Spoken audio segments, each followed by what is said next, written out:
The essentials, the essential oils, history and use, part 20. So first of all, just a reminder that this information is educational in nature and that it's just another health tool that you can use for maintaining wellness or getting well if you happen to be sick. It's not medical advice and shouldn't be construed that way. And that whatever is brought forward, you need to do your own due diligence and make sure that it fits what you expect or desire, and that it's not exhaustively comprehensive in nature. Tonight, we're going to be looking at a very common essential oil that's used around the world, and especially here in the United States, comes from Australia. It's the tea tree, also known as Melaleuca. Melaleuca is a native of Australia. Has a very long history of use by the Bundjalung Aboriginal people and others across the nation.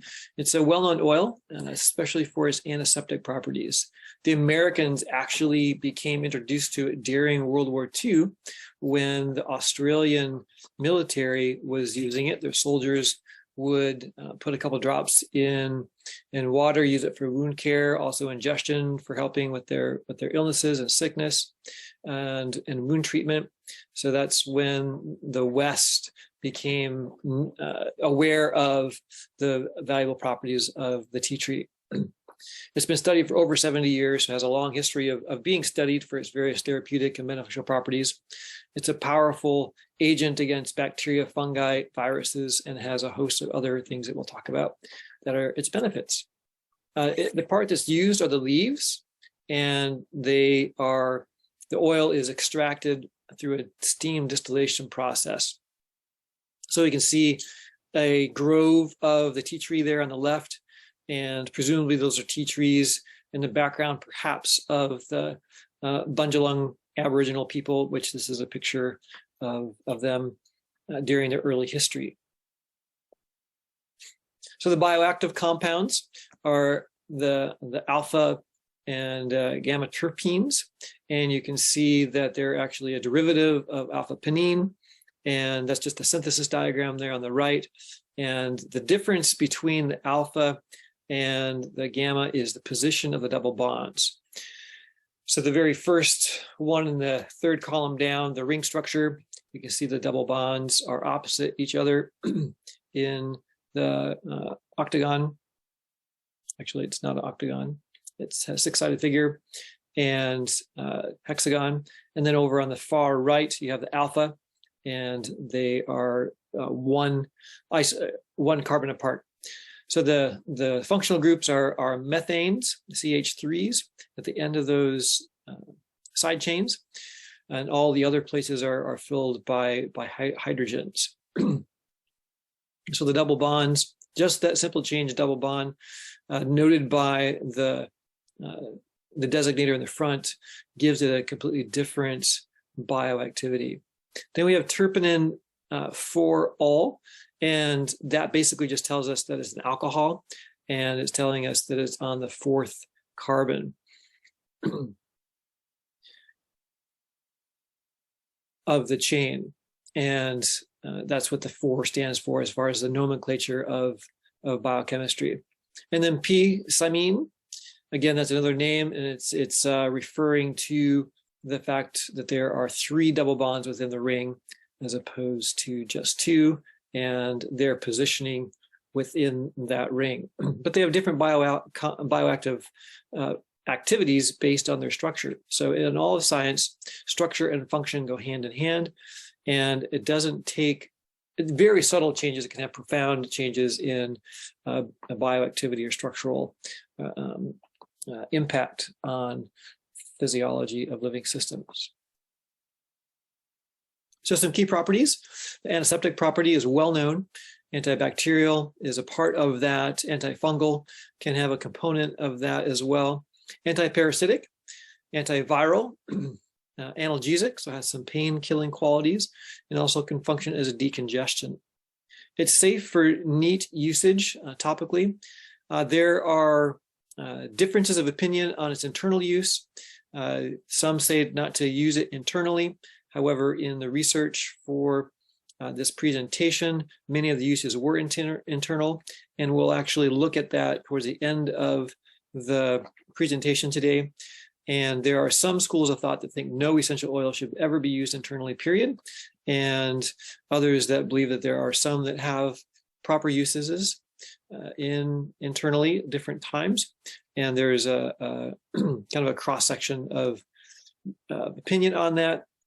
There is also research about it that shows that there are some that have particular indications where they should never be used, but there are others that are commonly used internally. So one of the side effects that could be encountered if utilized in too high of a quantity, remember that all essential oils are very concentrated and should be treated in the same fashion as a medication in that respect, because they're concentrated and you just use them in small quantities. So dizziness, hives, gastrointestinal issues could be noted if it was used in a high enough amount internally. But again, we'll treat that towards the end of this presentation, talk about what is known about its use internally. So the tea tree, it's actually, the oil is 12 times antiseptic strength of phenol. So phenol is a medical grade cleanser, antiseptic that's used in a lot of different ways. It actually has some toxicity, especially in quantity, that shouldn't be ingested at all. The phenol, and it's seen in, used in shampoos and cleansers. It's kind of one of the things that gives hospitals its characteristic smell, is it's used constantly as a cleansing agent, the phenol. But tea tree is about 12 times more powerful in that regard than this other compound, and less toxic as well. So in Australia, the Aboriginals used it. They crushed the leaves in the hands and inhaled it, maybe like we would here with a cedar or a pine or other type of aromatically rich plant material. It's very aromatic and helpful for colds and other illnesses. So it does blend well with some essential oils. Cypress is one that it blends well with. So cypress essential oil on its own is a soothing salve, can be used neat, that is directly onto, without a carrier oil, onto the skin on the feet and legs before a long run to help invigorate and just help them feel better throughout that period. So that's one that I'm definitely going to see about trying for exercise sake. Thyme, it also blends well with thyme. It's an antiviral. It's good for upper respiratory infections and exhaustion. So this could also be a good one for an athlete who is working in the endurance world. Many times competitive endurance athletes do suffer from upper respiratory infection issues just due to the fatigue and stress. And this could be a component to help fight that off. Lavender could also be beneficial too. It's helpful for muscle and joint pain. Also used topically for acne, and for those having trouble sleeping, it can help one have a good night's rest. So cypress, thyme, and lavender are some key oils that tea tree is often blended with, and it blends well with and functions well together. So some key uses. You can use it for eczema, skin condition, candida, which is basically a yeast infection, and athlete's foot, which is a fungus. You can see an athlete's foot situation here. Looks like a burn, but it's a fungal attack that can be quite annoying and itchy. You can use it internally. Again, we'll talk about that as we go towards the end of this presentation. Topically, you can apply it directly to the affected area. You may wish to use a carrier oil and cut it a little bit so it's not quite so strong on the face, just because facial skin is more tender than other skin on the body. Bronchitis, colds, and flu. Again, a couple drops in a capsule can be beneficial as a decongestant.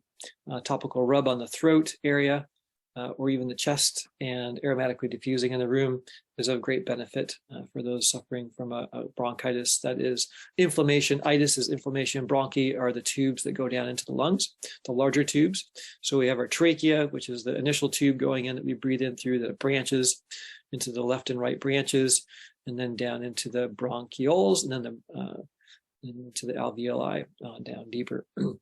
So it's an inflamed bronchial tube. Cuts and wounds. So use it topically as a disinfectant. You can use that along with lavender essential oil. So the two together are great for cuts and wounds, for disinfecting them and aiding the healing process. Acne, staph infections, and MRSA, pink eye. So MRSA is a antibiotic resistant staph infection, and just run-of-the-mill staph also results or responds to it. Internally in a capsule, you can see that that's commonly used here in this source material. And you can also use it topically to the area that is being affected. So for the eye, it would be better. You don't want to put it directly in the eye. You can actually use it on one of the reflex points on the feet. I believe it's the second and third toe on the bottom of the second and third toe can have a benefit from a distance point of view. Tonsillitis and a sore throat, an internal in capsule form, or you can gargle it with warm water and just spit that out. Dandruff, scabies, lice, so it actually functions very well to eradicate lice. Shampoo it up, lather it, and leave it for a little bit. Give it some time to act upon the lice, and then rinse it free. So that's a good thing to have if you should ever encounter head lice. Hives, rashes, or itchy skin. So internally, you can use it in a capsule. Topical, you want to use it in a carrier oil on the skin or the affected area. If it's itchy in the eyes or it's the pink eye, you want to topically apply it to the second and third toe. So here's a diagram of the different areas of the feet that have different organ impacts. So massage or adding oils to these areas. You can see the second, third toe are indicated for the head and eye in particular. That would be the left foot that particularly has the eye component noted. Cavities and gum disease. So internally in a capsule, again, just a couple drops in a capsule and then swallowed. That way it's not going to be coming in contact with your mucous membranes, throat. That seemed to be a good reason not to take it directly that way, but take it with a capsule. And then topically, you can use it on the areas of concern. You could just rub it right in the gums or right in the cavity area to help mitigate them. This is a good one to have in your first aid kit, just in general, wherever you would go. Just carry a little bottle of tea tree oil. I would recommend putting it in a Ziploc bag or something like that. I've carried it before and had a leak, and it's very potent, just a very powerful aroma and aromatic. Put it in a Ziploc bag, and that would save having a mess.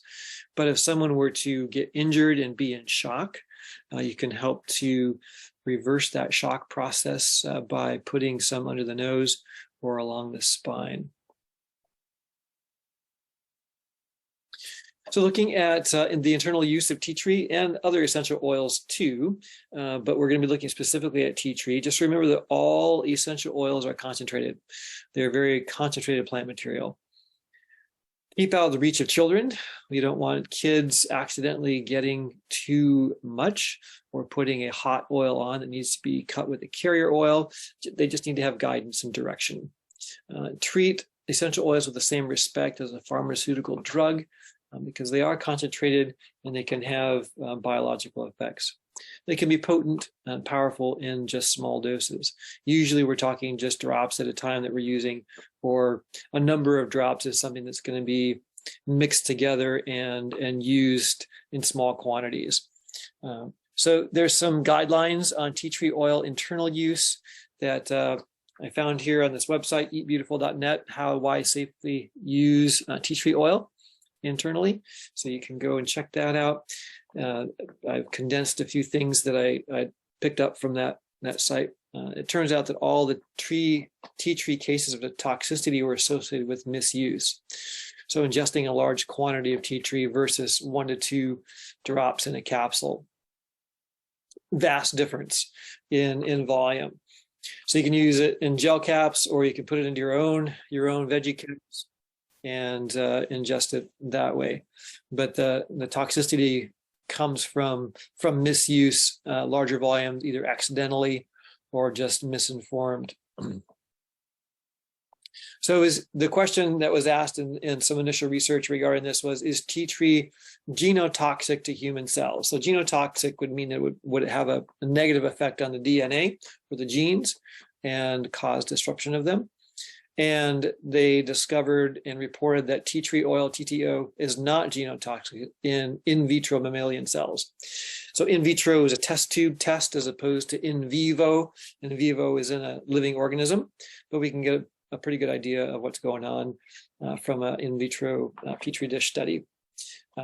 So in vitro genotoxicity of Melaleuca alternifolia essential oil in human lymphocytes, so those are white blood cell, by T.S. Pereira et al. In February 2014. In the Journal of Ethnopharmacology reported the fact that tea tree oil is not genotoxic in that in vitro study of mammalian cells.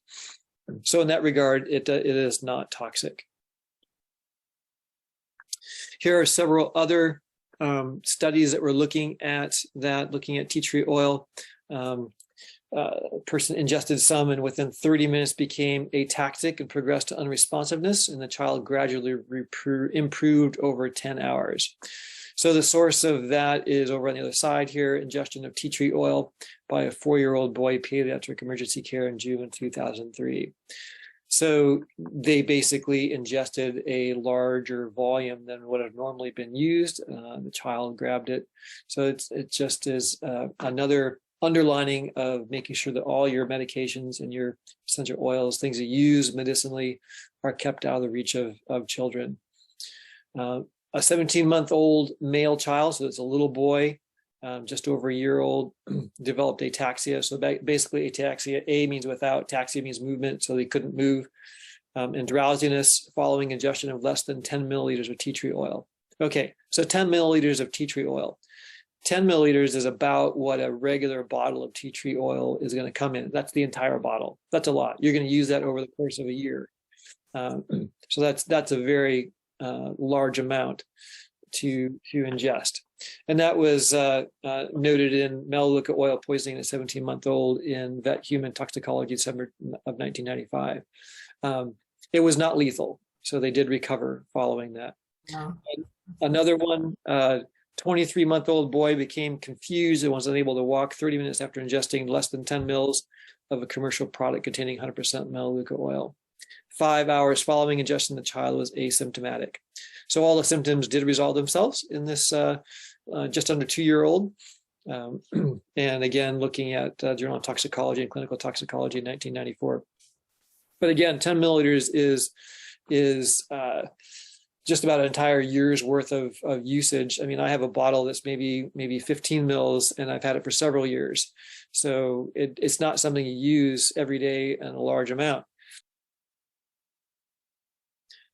That was another misuse of it. A teaspoonful is way more than one would use over the course of a year as well.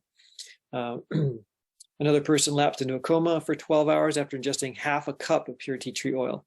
Half a cup. Half a cup is like more than you use in like 5 or 10 years. That's an awful lot.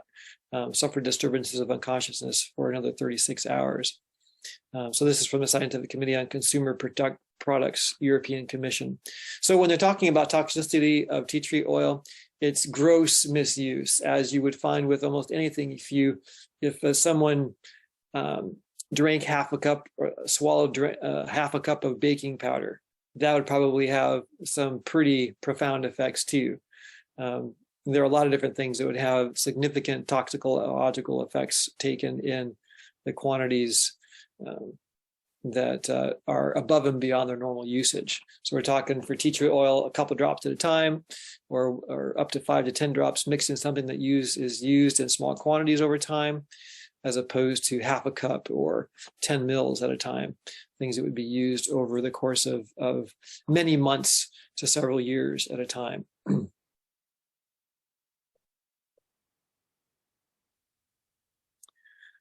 So the negative reports are largely around variables that may confound them too. There may be other incipient ingredients or the quantity, medications that are interacting. Just to always be cautious when using anything new or anything medicinal grade or medicinal, that you're using the proper amount that is noted through the history of its use as being a viable amount. Again, any essential oil we're talking about, where you're talking about using a drop or two at a time. The only cases of tea tree oil toxicity correspond with inappropriate use of tea tree oil and overdose. And that is sourced from an assessment report on Melaleuca alternifolia as a part of the Committee on Herbal Medical Products by the European Medicines Agency. So this was reviewed back in 2013, July 9, and this could be said again about many different things if they were misused in large quantities based on their normal use. So tea tree oil, there's over 300 different studies that have proven tea tree oil's antimicrobial benefits, and that's just from a simple Google search of PubMed. We also note that 2013 phytomedicine study showed tea tree oil can be taken internally safely alongside antibiotics. The goal of this particular study was to reduce antibiotic resistance, like MRSA, for example, by using antibiotics synergistically with various essential oils. So using them alongside antibiotics, even though they could be used independently. So the research this is from a combination of essential oils and antibiotics, reduced antibiotic resistance in plasmid-conferred multi-drug resistant bacteria. So plasmid is a circular DNA form that's found in bacteria. So we have a linear DNA form, an alpha double helix that is a linear form, and in bacteria, it's a circular DNA known as a plasmid. So that's just referring to the type of DNA arrangement found in bacteria. So this was from phytomedicine in 2013. Another study in 2016 showed that tea tree oil was fully effective against staph, 3 different types, as well as E. coli. They were looking at 2 different species, the Canuka and the Manuka, and they are evaluated for internal use in treating diseases of inflammation caused by microorganism infection. So this is likely where we get the Manuka honey from. It's actually honey that is collected by the bees from the tea tree, and so there's some tea tree compounds that make it into the honey, and hence the Manuka name.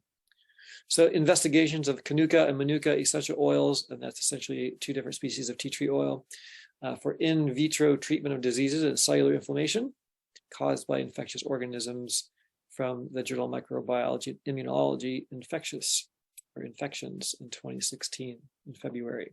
So lots of good research. After all, there's been 70 years of use and over 300 different articles that are available if you just go looking for studies on tea tree oil. One of the ways that it can be used for acne, one of the best home treatments, it's even more effective than a prescription with no side effects. So benzoyl peroxide is something that's often utilized, and it has some side effects associated with it that tea tree oil does not. So 5 drops of tea tree oil and 2 teaspoons of raw honey. Mix that together. You may want to warm it up slightly. You never want to boil honey, but you could warm it up to make it thinner and allow that tea tree oil to mix in more readily. And then you use that as a face wash. Dandruff can be benefited with tea tree oil. It helps to soothe the dry skin. Also can be used in conjunction with head lice, getting rid of that. So add 5 drops of tea tree oil to your shampoo or conditioner. So basically just open your bottle and drop it in, shake it around, and you can add that to it. Or you can kind of make your own wash, 5 to 10 drops in aloe gel with coconut milk and lavender oil. So that's your own kind of shampoo with tea tree oil in it that can help soothe dandruff. As a home disinfectant, so we noted that it was 12 times as effective as a common hospital disinfectant. Just take that tea tree oil, combine it with water, several drops in a bottle of water, some vinegar and some lemon essential oil, and add it to a spray bottle. You can use it on all kinds of surfaces, counters, sinks, toilets, showers, various appliances. And we noted that it had antibacterial, antifungal, antiviral effects. So this would be a great alternative to using other alcohol-based sprays, probably even more effective than that for disinfecting home surfaces or even non-home surfaces. Eczema and psoriasis are some skin conditions that can have actually an autoimmune underlying basis, and it's just manifesting on your skin the trauma, the inflammation of the intestines. But you can use a lotion on the skin, 5 drops of tea tree oil with 5 drops of lavender oil and 1 teaspoon of coconut oil. You can use it up to 2 times per day. So the coconut oil is gonna cut it like a carrier oil and just allow it to stay on and flow on the skin easily. And both of these can be used neat, the lavender and the tea tree oil, so it's not like reducing the heat of a hot oil, but it does help it to extend and be delivered through the lipid membranes of the mucus. To be aware of new videos like this one, be sure to subscribe to the Preparing for the Time of Trouble channel. For more free videos and downloadable audio podcasts, as well as handouts, go to www.preparingforthetimeoftrouble.com. Topic categories include recordings of live seminar presentations, country living, sustainable gardening, homestead remedies, how to be self-sufficient when the grid goes down, wild edible and medicinal plants, hydrotherapy, and end-time Bible prophecies. To take advantage of these free resources, go to preparingforthetimeoftrouble.com.